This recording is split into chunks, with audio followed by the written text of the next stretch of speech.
We are sitting in the room that we now have started to call the Yellowstone room. I've been dreaming about it for a long time, but it wasn't essentially the Yellowstone room then. But then we went to Yellowstone and as a family fell in love. Montana, Wyoming, all of that was the feel I was going for in here anyway. And then we started watching Yellowstone and I became Beth Dutton. And this sort of became the Yellowstone room. And it's been really fun putting it together. So the inspiration for it is all sorts of things from my childhood. Like the first apartment that I ever decorated in college in the 90s was Southwestern. You know, I just love that style. And I realized that when I started collecting things for this room, that a lot of the things that I collected reminded me of trips I've been on or things from my childhood. Like I have a gun over the door, and I don't know why it reminds me of Little House on the Prairie, which was one of my favorite shows when I was a kid. I remember my mom having this Pendleton blanket, and it's the original Pendleton that you see that's kind of overall cream or white, and it has the red and the orange stripes. And I don't know why I remember that blanket so vividly, but it reminds me of, you know, all kinds of glorious memories. And so I love the style and the colors and the texture and the warmth of just about everything. I'm like a Pendleton addict.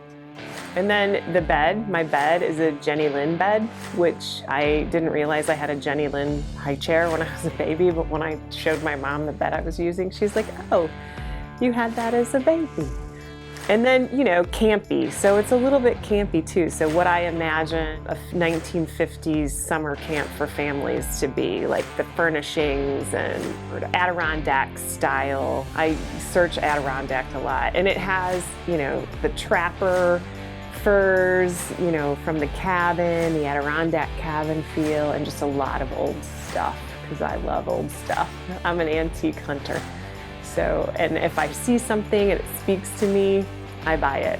And I can always find a spot for it, and it always makes sense. Even things that at the time don't seem like they would make sense, like this lamp that's in here.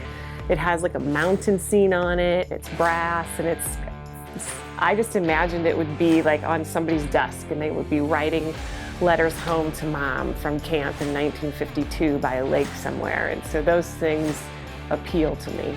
I mean, this is, if you know me, like, I mean, earrings, hat, I love Native American culture. I'm fascinated by every aspect of it. The beadwork, the costuming, the traditions, like I really respect that. And I love the Old West and cowboys, and I must have like a very nostalgic ecosystem. Like my bone structure must be craving to be 100 years ago or more. If you find it challenging, like all this seems overwhelming, what I'm saying, I think one of the things we try to teach our clients and our people is if you love it, take it home, buy it, we'll find place for it. And if you love something, it's probably gonna go with the stuff you have at home because you love everything that's at home. So if you love something, buy it and we'll find a place for it. I think a lot of people ask, you know, how do you do this at home? How do you recreate it? I always tell people buy things in threes, various different heights, collections, things that go together.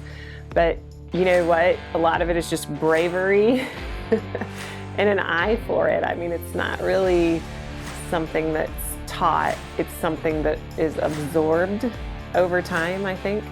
So when you see it and you absorb it, you can recreate it. And that's, you know, everything here is dumb luck. Yeah, the best thing to do is hire a professional. I think I say that over and over and over again. Hire the professional and get out of the way. Show them what you like, give them your pile, and move. At Karr Bick, we now have an interior design department that will do that for you. So if you are needing some help, let us know.